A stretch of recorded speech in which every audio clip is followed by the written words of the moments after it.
मुकेश अंबानी, गौतम अडानी, उदय कोटक, अजीम प्रेमजी, इन सभी नामों में आपको इनकी इमेंस वेल्थ के अलावा एक चीज़ और कॉमन मिलेगी।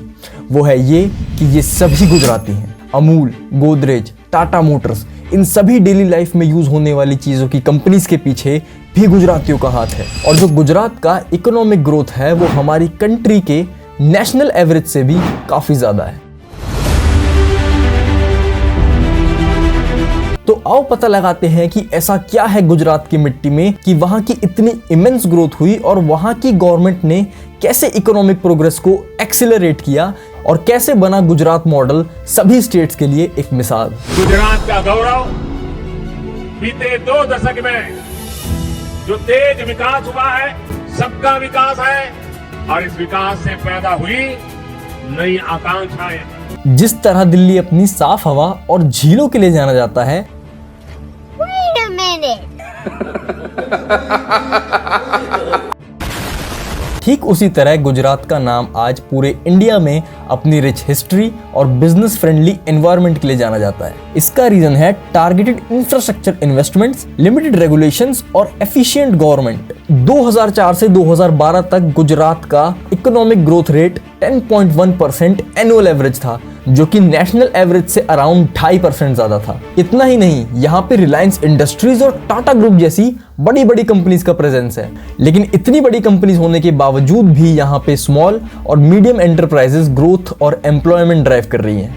इस रिपोर्ट को देखो तो गुजरात में 19 लाख से भी ज्यादा MSMEs हैं, जो कि 1 करोड़ से भी ज्यादा लोगों को एम्प्लॉयमेंट देते हैं। प्राइम मिनिस्टर नरेंद्र मोदी ने 2001 से 2014 तक गुजरात के चीफ मिनिस्टर रहते हुए गुजरात की इकोनॉमिक ग्रोथ को एक्सेलरेट किया था, ठीक उसी तरह जिस तरह लालू यादव ने एक टाइम पे बिहार की इकोनॉमी को एक्सेलरेट किया था।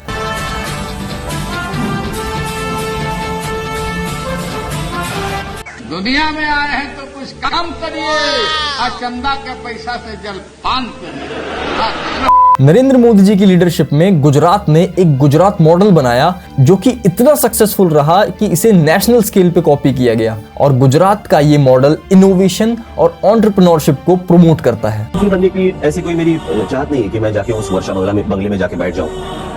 वो जो पावर होती है उसका सही ढंग से अगर इस्तेमाल करें, मुझे लगता है मिरेकल्स होते जो देखे हैं मैंने, जो गुजरात में देखे। वो ऐसे कि गुजरात ने सिंगल विंडो क्लियरेंस सिस्टम को इम्प्लीमेंट किया। मतलब आपको अपने बिजनेस के लिए अलग अलग डिपार्टमेंट में चक्कर नहीं काटने पड़ते, एक ही जगह पे आपको सारी अप्रूवल्स मिल जाती हैं, वो भी 30 दिनों के अंदर। ब्यूरोक्रेसी का हेडेक भी गुजरात में काफी कम दिया गया है, यानी सिंप्लीफाइड रेगुलेशंस और ऑनलाइन सिस्टम की वजह से पेपर वर्क और इंस्पेक्शन में टाइम ही नहीं लगता। आप इजीली अपने बिजनेस को सेटअप कर सकते हो बिना किसी अननेसेसरी डिलेस के। और इंसेंटिव्स तो मिलते ही हैं, चाहे टैक्स बेनिफिट्स हो या फिर subsidies for startups and SMEs। Gujarat entrepreneurs को एक कॉस्ट इफेक्टिव एनवायरनमेंट भी देता है ताकि बिजनेसेस छोटे स्केल पे ही सीमित ना रहें, वो अपने आइडियाज और अपने बिजनेसेस को क्विकली स्केल अप भी कर सकें। अब बात करते हैं एजुकेशन और ह्यूमन कैपिटल की। इंडिया के पास वन ऑफ द लार्जेस्ट और केपेबल ह्यूमन कैपिटल है। Congratulations to ISRO and all of the people of India.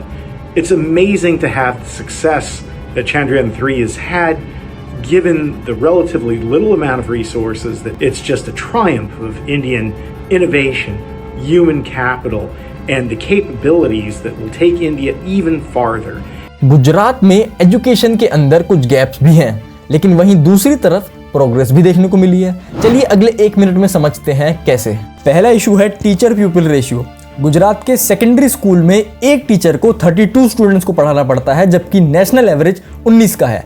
मतलब एक टीचर पे उतना ही काम है जितना चुप चुप के में बांडिया पे काम है। अब तो वक्त के अंदर काम करके दिखाता हूँ। फटाफट ये काम खत्म करोगे तो तुरंत दूसरा काम दूंगा। एक और शॉकिंग बात, गुजरात के 39% गवर्नमेंट स्कूल्स में एक भी क्लास 1 का स्टूडेंट नहीं है। एडमिशन का ये प्रॉब्लम भी ठीक करना पड़ेगा। लेकिन गुजरात ने कुछ प्रोग्रेस भी किया है, जैसे एजुकेशन डेवलपमेंट इंडेक्स में गुजरात 9th रैंक पे है और GCERT जैसे इंस्टीट्यूशंस प्राइमरी और सेकेंडरी स्कूल की क्वालिटी को बेटर बनाने के लिए निरंतर काम कर रहे हैं। अब अगले 1 से 1.5 मिनट के अंदर मैं आपको बता दूंगा कि इंफ्रास्ट्रक्चर चेंजेस की वजह से गुजरात में इंडस्ट्रियल इन्वेस्टमेंट्स कैसे अट्रैक्ट होंगी और हो रही हैं। सबसे पहला पॉइंट, पब्लिक प्राइवेट पार्टनरशिप्स। इसका यूज गुजरात ने काफी एडवांस तरीके से किया और रोड्स, रेलवे, पोर्ट्स और इवन हाइड्रो इलेक्ट्रिक प्रोजेक्ट्स को डेवलप करने के लिए ये पार्टनरशिप बहुत इफेक्टिव रही हैं। फिर आती हैं हाई स्पीड रेल्स। इसकी बात करें तो मुंबई से अहमदाबाद तक इंडिया की पहली हाई स्पीड रेल बन रही है, जो कि गुजरात की कनेक्टिविटी को नेक्स्ट लेवल पे ले जाने वाली है और इस चीज से बिजनेस एक्टिविटीज करने के लिए इंडस्ट्रीज को बहुत हेल्प मिलेगी। और last but not the least, Gujarat का रोड नेटवर्क। यहाँ की roads and building department state highways और पंचायत रोड्स को मेंटेन करने में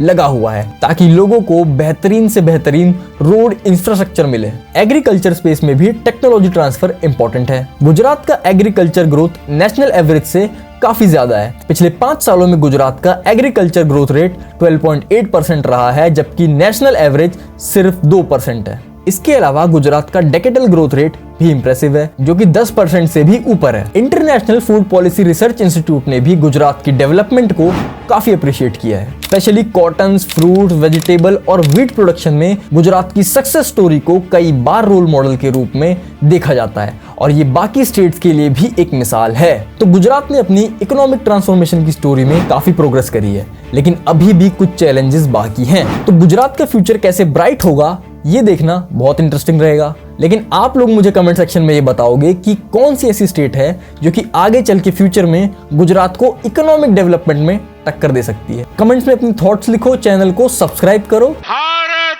माता की